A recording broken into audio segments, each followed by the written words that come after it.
So what do you do if you're 62 and you decide to go on Social Security because you had some assumptions, right? You had some assumptions that, you were not going to be, your employment was going to be ending. That could be one assumption. And we find that some people think they're ready for retirement, and something comes along and they're able to sort of keep it going. But they've done so while electing to go on Social Security, right? And I'm going to tell you that if you elect to go on Social Security before you retire, you're going to run into some problems that you really need to be thinking about. One is the income that you make is going to counteract the amount of Social Security payments that you're going to get, right? It's going to actually reduce your Social Security payments up until the time that you reach full retirement, which could be, depending on your age, 66 to 67 years old, right? You can watch one of my other videos about sort of how to calculate full retirement. It will tell you, it'll go into those details. Now, with that said, it's possible that you made a mistake, right? You might say, well, I didn't realize that. My job isn't going to end exactly when I thought it was going to go. I'm going to work another 6 months, another year and a half. So I kind of jumped the gun on Social Security. Well, there are two things that you really have to kind of be thinking about at that point. A, you still have all this income, right? Your Social Security payments, if you're not at full retirement, are going to be reduced. And hey, by the way, you might end up paying more in taxes because you got this extra Social Security income. So, and it does happen. You would be surprised; it happens more times than you would think. But you really have a couple options, right?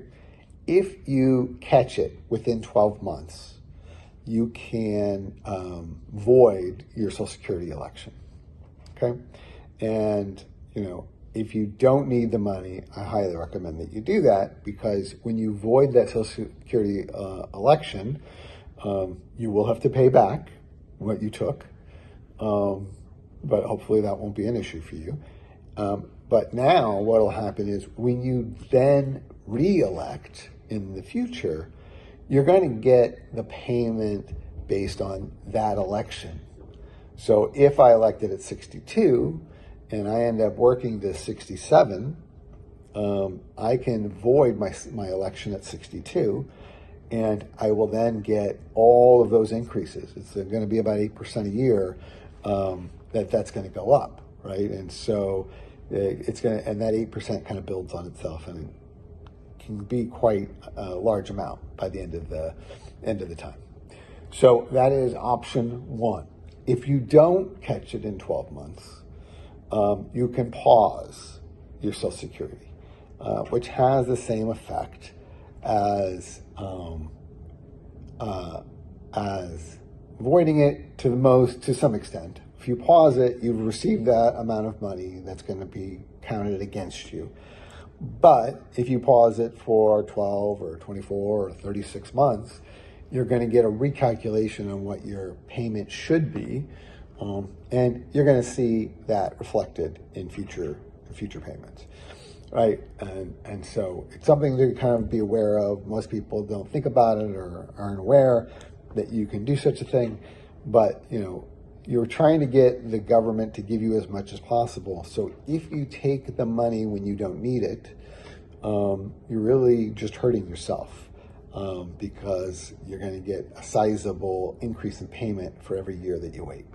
And so that's a conversation that you want to have, and you want to do some planning around. Please contact an RSSA agent like myself or an advisor, because they're really the ones who can kind of help you figure out what you should do.